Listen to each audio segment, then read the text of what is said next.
Hello, hello, everyone. I am Colleen, and I'm back for another live stream brought to you by the awesome people over at Princess Dental Staffing. So happy to see everyone on this Wednesday. So today's topic, we're going to be sharing with you tips on becoming a better dental front office manager or receptionist. So if you've been here for some of the previous streams, you may have noticed a kind of a trend, right? The past few streams, we've been talking about, becoming a better dental hygienist, a better dental assistant. So this week, it's front office's turn, okay? So we're going to be talking about how to become a better dental front office manager or receptionist, okay? And it's definitely a stressful position being in the front office, but it's a crucial part of the dental office and the dental practice, okay? Making sure that everything is organized well and that, you have everything you need from patients, documentation and all those different things. It's just a really, really crucial part of any dental office. So we're going to be sharing a bunch of tips with you today on how to add value to your dental team as a dental front office manager or receptionist. But before we dive into that, just want to remind everyone that every week we are bringing you a new stream that covers a new topic in starting and continuing your career in the dental industry. And we're bringing these to you every Wednesday, okay? So if you like the information that we're bringing you and you are really enjoying the topics that we're covering in these streams, be sure to drop us a like. If you have any questions, comments, thoughts, insights, this is a collaborative process, so be sure to comment your, questions and insights below. And if we couldn't get to them when the stream is live, we'll definitely get to them as soon as possible, okay? And respond to them as soon as possible.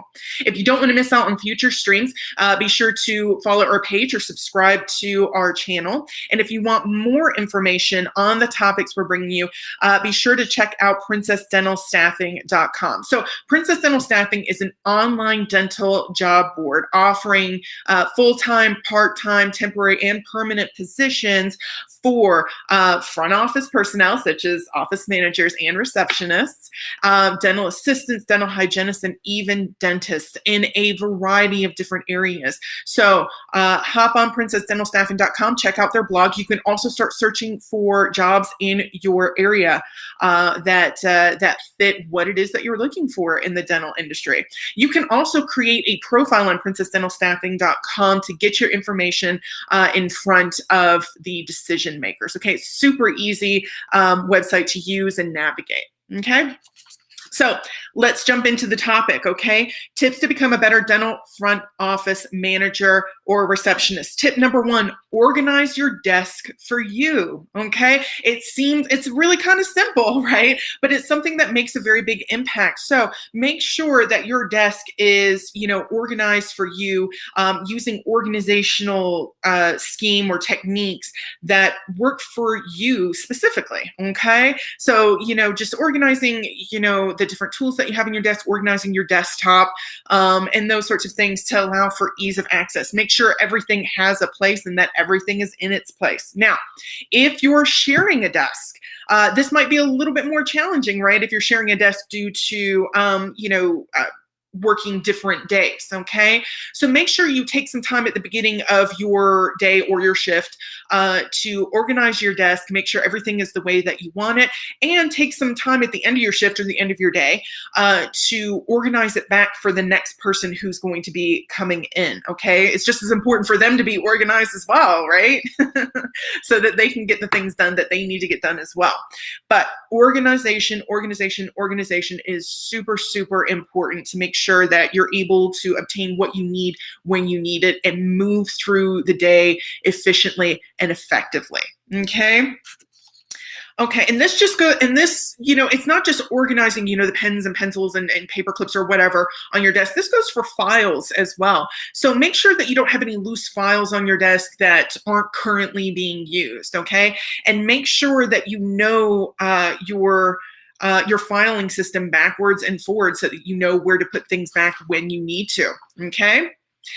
And then make sure that you are eliminating a cluttered desk. If you don't have any file holders, make sure that you order some. So if you're the office manager, of course, you can submit that order. If you are a receptionist or front office associate, make sure you submit a request to your front office manager in order to get those. It is an upfront cost. Obviously, you have to spend money in order to get a really good filing system in place, but it makes the office more calm, organized, and more successful when helping patients and getting the necessary documents that you need them when you need them. Okay, and just letting and just so everyone else on the team, the front office team, knows where things are, so they can obtain them efficiently as well. Okay. So that's tip number one. Number two, book evenly instead of overbooking. So if you're overbooking, that can really put stress on the rest of the dental office team, right? On the other assistants and hygienists. It's typically pretty tight deadlines in a dental office. So if you're overbooking, you may be putting undue stress on your other team members. Okay, so make sure that you're booking evenly across the board for your dental hygienists in relation to what the schedule should look like. Now, this may require a little bit of research on your part because if you're not really sure, what kind of level of busyness to expect, you may want to go back and take a look at previous data, year-over-year data, okay, for scheduling and, kind of determining kind of the busier times of the year and those sorts of things, okay, so that you can schedule effectively and not overbook, okay? Another thing that you might want to look at is your scheduling software being used most efficiently, okay? Are there other applications or features in your scheduling software that you're not taking advantage of and that can really help you streamline your process, okay? So be sure to take a look at that and see if you can't implement some tools that make it easier, okay? Are some dental hygienists getting booked more than others, which leads to some of your hygienists getting overbooked, right? Well, in that case, maybe, if a patient calls up and wants to get booked with a specific dental hygienist, you can just let them know, they're busy that week. Can I schedule with another dental hygienist? Or you can offer them the available dates for the hygienist that they want to see. Okay. Now, if you're looking at your business and you're kind of at that point in the year when you're getting super, super busy, you can, consider hiring a temp to come in and help with some of the scheduling so that, you can help manage the weeks a little bit better when you are getting busy. And a great place to go to find quality temps is princessdentalstaffing.com. Okay. More data, the better. Typically, always good to check your references. Yeah, absolutely. Looking at previous data can help you kind of predict future and anticipate, future needs, right? So it just makes you more efficient and more effective in your scheduling and making sure, and just kind of elevating your patient care as well, so that patients aren't kind of sitting around when you're overbooked and your other team members just don't get overwhelmed, right? So yeah, absolutely. I completely agree with you, Drew. All right, tip number 3, always answer the phone and request to call them back or place them on a hold if you are already with a patient. So one of the most important parts of working a front desk is that you answer the phone, right? So, it's generally considered courteous to pick up the phone before the third ring, okay? But that can be a little bit difficult when you've got a patient sitting right in front of you, right? You've got people coming in, you've got the phone ringing, but it's really important to answer the phone because, it could be someone just calling up to confirm an appointment, reschedule their appointment. It could be, a patient calling up with an issue or a conflict or an aggravation. It could be someone signing up as a new patient. And if you're not answering the phone, then you may be missing out on new patients. You may be avoiding the opportunity to address issues at the lowest level, okay, and kind of reducing the amount of aggravation that patient is experiencing, okay. So it's really important to answer the phone, okay. And so if there is a patient in front of you, generally what you want to do is you can ask the patient to give you a couple seconds to answer the phone to make sure that it's not an emergency, right? It's not a patient that needs your attention right now, okay? And if and if it's not an emergency, you can always place the patient on hold and get back with them in just a minute. Okay. If your current conversation with the patient in front of you is going to be resolved momentarily, then you could just answer the phone and ask to place them on a brief hold. Okay. And that way you can finish up with the patient in front of you and then answer the phone and kind of get that taken care of as well. Okay. So now, if the current conversation with the patient in front of you is going to take a little bit longer, right? You can answer the phone and offer to put the person on the phone on hold, or you can offer to call them back. Okay. Let me call you back as soon as possible. May I call you back in 15 minutes? May I call you back in 20 minutes? And we'll get this scheduled. Or something like that. Okay. And that way, you're kind of able to multitask helping these patients without sacrificing patient care and service. Okay. Alrighty. So tip number 4, follow up with patient a few days before their appointment. So, a lot of patients, they can forget about their appointments, right? I mean, it's really easy to forget about your appointment, especially if the appointment was made, months ago or even a year ago. It's sometimes it can be a little bit difficult for them to remember that that's what they have. A lot happens in a few months or a year. Okay. So in order to reduce the number of no-call, no-shows, you can make sure that you follow up with the patient a few days prior to their appointment to make sure that you've got it confirmed, that they know that they're going to be there, and that's going to reduce the number of no calls, no shows. And of course, you can always reschedule the patient as well. It gives you the opportunity to reschedule the patient and frees up a spot that you can maybe place someone else in, right? Okay. Tip number 5, see what you can automate or improve upfront and then explain and request these improvements, okay? So automation is a really great way to free up time, effort, and energy in your dental office, okay? So for example, let's kind of go back to tip number 4 where we were talking about following up with the patient a few days before their appointment. Do you have scheduling software that can send email or text reminders to your patients so that you can kind of, you don't have to spend the time calling and picking up the phone. You can just send an email or a text reminder, and then it's automated. Okay. A lot of the times, these features as well allow patients to modify their appointments, on your website. And again, that just kind of frees up a little bit more time to spend in other areas. Okay, really streamline your processes. Additionally, can you get feedback from can you automate sending out feedback requests from patient visits? Okay, so sending up automatic email reminders. Not reminders, excuse me. Setting up automatic emails to send to patients to get their feedback and rate on a scale of 1 to 5 or 1 to 10 or something like that, or sending them a link to a survey where they can give feedback can be really, really valuable, because then you're making sure that you're following up with every single patient and you're getting that feedback. And again, it's automated, so it's saving you time. Okay.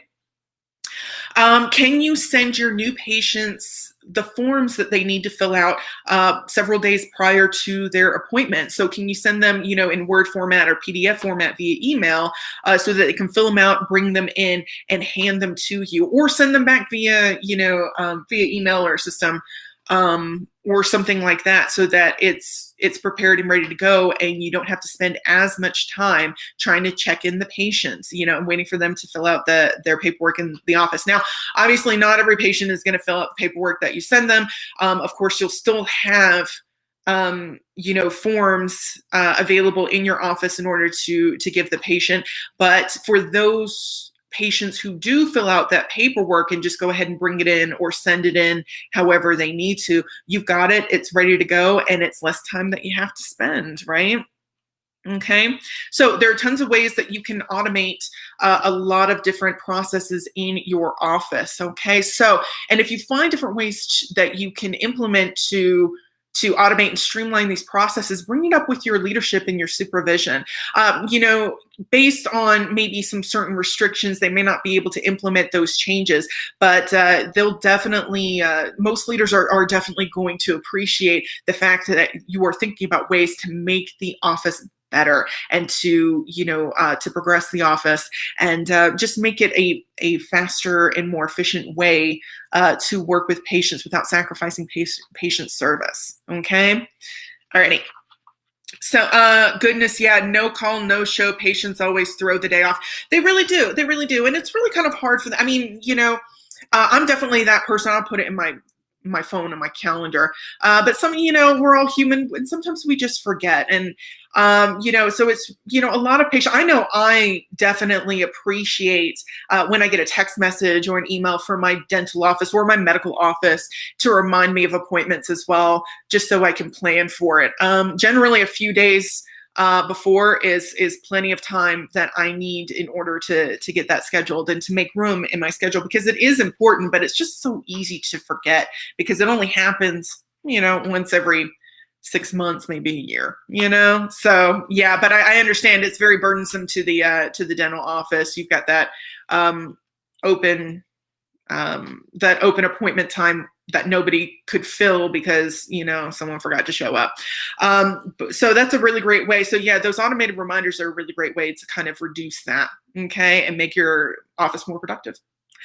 Okay, so let's recap. Tip number 1, organize your desk for you. And if you're sharing your desk, obviously, definitely be, aware that your organizational skills probably don't match the other person you're sharing it with. So, just be a little bit respectful. And if you have the time, go ahead and organize your desk back the way that it was for the next person coming in. Okay. And hopefully they'll do that for you. And that way you don't have to spend as much time organizing your desk and you know where everything is. Okay. Number 2, book evenly instead of overbooking. Okay, so overbooking again can be very burdensome to the rest of your team members. So make sure you're not overbooking. You're taking steps to allow for a really even and organized day. Okay, for everyone involved. Number 3, always answer the phone and request to call the person back or place them on hold if you are already with a patient. It could be really, really stressful having patients in front of you and the phone ringing, and it's really difficult to kind of balance the two. But make sure that you are, answering the phone, because it is really important, because, it may be a new patient, it may be a patient with an issue, it may be a patient with an emergency. You never know. So make sure you are answering that phone and organizing it in such a way that you're helping the person in front of you and the person on the phone. Okay. It's totally fine to ask to place someone on a brief hold or to give them a call back. Okay. Totally okay practice. Number 4, follow up with patients a few days before their appointment to reduce the number of no calls, no shows. Okay, and lastly, number 5, see what you can automate or improve up front, and then explain and request these improvements. Okay, so even if they are improvements that you can't implement right now due to different restrictions, maybe budgeting, financial restrictions, or just the inability to integrate that process fully right now, leadership is generally going to be very very appreciative of the fact that you brought it to their attention, and just really appreciate that you are forward-thinking professional, trying to implement best practices and improvements into the office. Okay, so those are our tips for you on becoming a better dental front office manager or a better dental front office receptionist. Thank you for joining me today, everyone. So glad that you could come and listen to this stream on this Wednesday. Of course, we will be back next Wednesday with another live stream covering a new topic. Okay. So again, if you don't want to miss out on future streams, be sure to like our page, subscribe to our channel. And if you couldn't watch the stream when it was live, so glad that you got to watch it later. Okay. So continue to stay safe out there and have a great week. Have a great weekend. I will see you next week. Okay. Bye, everyone.